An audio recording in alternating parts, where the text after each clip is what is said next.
Miss হবে না আপনার পছন্দের টিভি শো। দেখুন জি5 অ্যাপে একদম ফ্রি। এখানে 15,000 টাকা আছে, বাড়িতে আর ক্যাশ নেই, তো এটা নিয়ে বিদায় হোক, বেরো। দিয়ে দিন মা, ওর যা আছে ওকে সব দিয়ে দিন। ও সব সমেত এখান থেকে যদি যায় তাহলে মনে হবে সত্যিকারের আপদ বিদায় হয়েছে। এই যে তোমার বৌমা ওকে বলে দিয়েছে, এবার প্লিজ তাড়াতাড়ি টাকাটা ঝেড়ে ফেলো। এই মুখের ভাষা শুনে বোঝা যাচ্ছে নীলু যে তুই ঠিক কতটা নিচে নেমে গেছিস। ও বাড়ি থেকে তো তোমার বড় ছেলে আমাকে বের করে দিচ্ছে, আর তুমি দাঁড়িয়ে দাঁড়িয়ে দেখছো, কিচ্ছু বলছো না। কি মুখের ভাষা বেরোবে আমার? হ্যাঁ, কি মুখের ভাষা বেরোবে? একবারও ভেবে দেখেছো আমি কোথায় যাব? কে আমাকে জায়গা দেবে? যেখানে যাব টাকা পয়সা দিয়ে থাকতে হবে তো। একবারও ভেবে দেখেছো? না। শোনো, এই বাড়িটা শুধু তোমাদের নয়, এই বাড়িটা আমারও। তাই নিজের প্রাপ্য জিনিস আমি চাইছি। এখন যদি আমি বলি যে আমাকে বাড়ি ভাগাভাগির টাকা দাও, সেটা দিতে পারবে? পারবে না। তাই বলছে কিছু টাকা পয়সা আমায় হাতে দাও, পরে না হয় আমি আবার তোমাদের সঙ্গে হিসেব নিকেশ মিটিয়ে নেব। তুই যে ঠিক কতটা অকৃতজ্ঞ নীলু, এটা তুই একদিন টের পাবি, দেখিস। ওপরে তো ওই একজন আছেন, সে তোকে একদিন ঠিক বোঝাবে।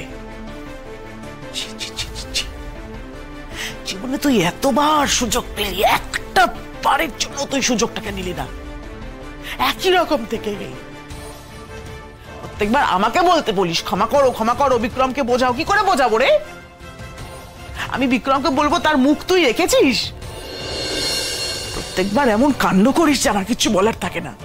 এবার তো আমি তোকে নিজের রায়ের কাছে নিয়ে গেলাম যে না, বোনেদের নিজেদের মধ্যে ঝামেলা নিজেরা মিটিয়ে নিক। এবার ও এমন কাণ্ড করে ফিরে এলি, আমার আর কিচ্ছু বলার নেই, কিচ্ছু বলার নেই। মা, এবার আমার কোনো দোষ ছিল না, সত্যিই ছিল না।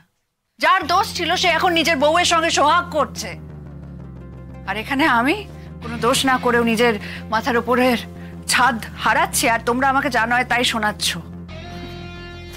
মা সত্যি বলছে, এবার আমার কোনো দোষ ছিল না। অনির্বাণদা সত্যিই আমাকে একদম অনির্বাণ বাজে কথা বলবি না, একদম বলবি না। বাজে কথা বলছে, বাড়ি যা তো, যা, একদম বাড়ি যা। যতক্ষণ থাকবি ততক্ষণ অশান্তি করবি, একদম বেরিয়ে যা তুই। যেখানে পারবি সেখানে যাবি, যা ইচ্ছে তাই করবি, আমাদের কাছে আসবি না। আর এই যে তুই যে আমার কাছ থেকে টাকা চাইছিস, এর আগে যতবার বেরিয়ে গেছিস না, অনেক টাকা নিয়ে বেরিয়ে গেছিস, সবকিছু নিয়ে বেরিয়ে গেছিস, সেগুলো আমি কোথা থেকে পাবো রে? আর হ্যাঁ, আমি আগের বার সবকিছু নিয়ে বেরিয়ে যাইনি। মানে ওই সূর্যদের বাড়ি থেকে যে বিয়ের গয়নাগুলো দেওয়া হয়েছিল সেগুলো এই বাড়িতেই আছে, সেটা আমি খুব ভালো করে জানি। দেখো মা, বেশি বেগরবাই করলে কিন্তু আমি থানায় যেতে বাধ্য হব। হ্যাঁ, আমার কোনো নিজের মান সম্মান নিয়ে চিন্তা নেই, কারণ যা মুখ পোড়ানোর আমার পুড়েই গেছে। তখন কিন্তু তোমাদের মান সম্মান নিয়ে তোমাদের ভাবতে হবে। এই তুই আমাকে হুমকি দিচ্ছিস? হ্যাঁ, তুই এত বড় সাহস হয়ে গেছে তোর, তুই আমাকে হুমকি দিচ্ছিস? মা চুপ করুন। ওর সাথে কথা বাড়িয়ে নিজের শরীর খারাপ করবেন না। আমরাও সারা রাত জাগা আর পারছি না। আর নীলু, যা আছে আমি তোমাকে সব বের করে দিচ্ছি, কিন্তু এর পরে আমি তোমাকে এই বাড়ির ধারে পাশে দেখতে চাই না।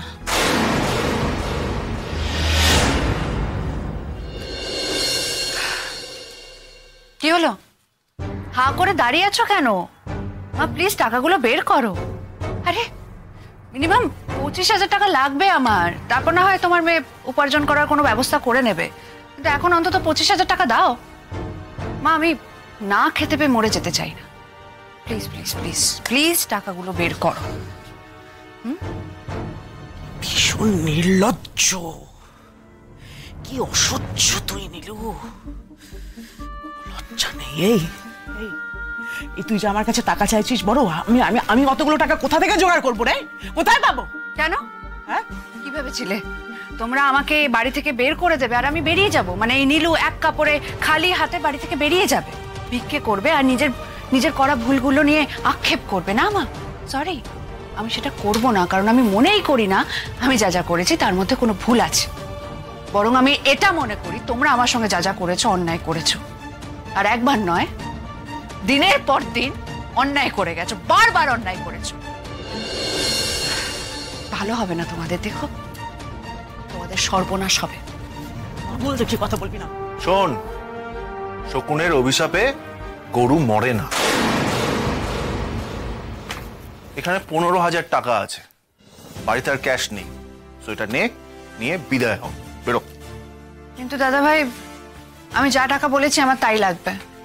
তোর কাছে না থাকলে তুই আমার সঙ্গে এটিএম এ চল, সেখান থেকে টাকা তুলে দিবি। সংসার খরচের 10,000 টাকা ছিল, নিয়ে যাও।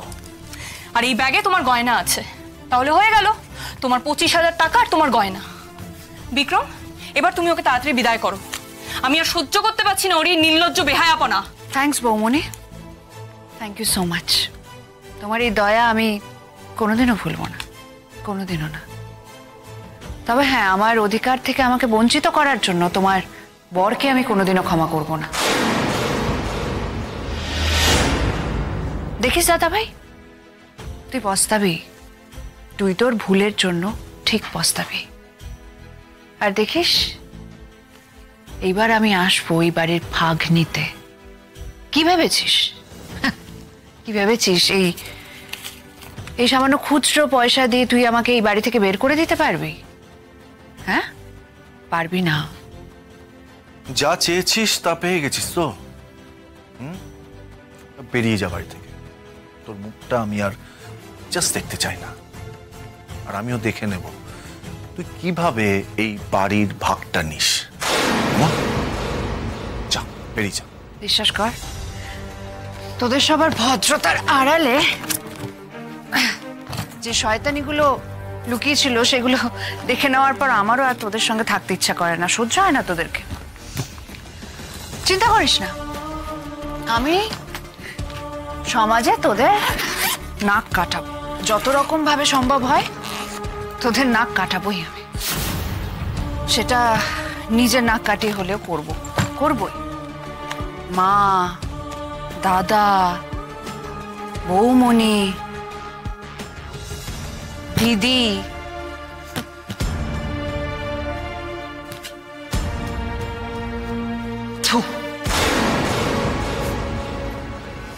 এই সমস্ত রিলেশনে না ঘেন্না ধরে গেছে আমার।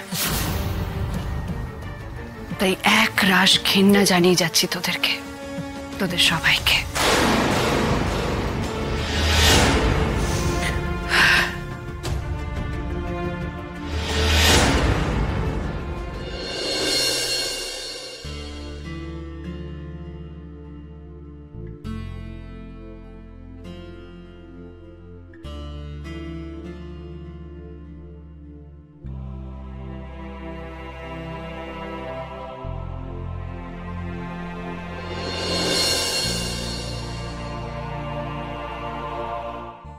জি5 ডাউনলোড করুন আর সব এপিসোড দেখুন একদম ফ্রি।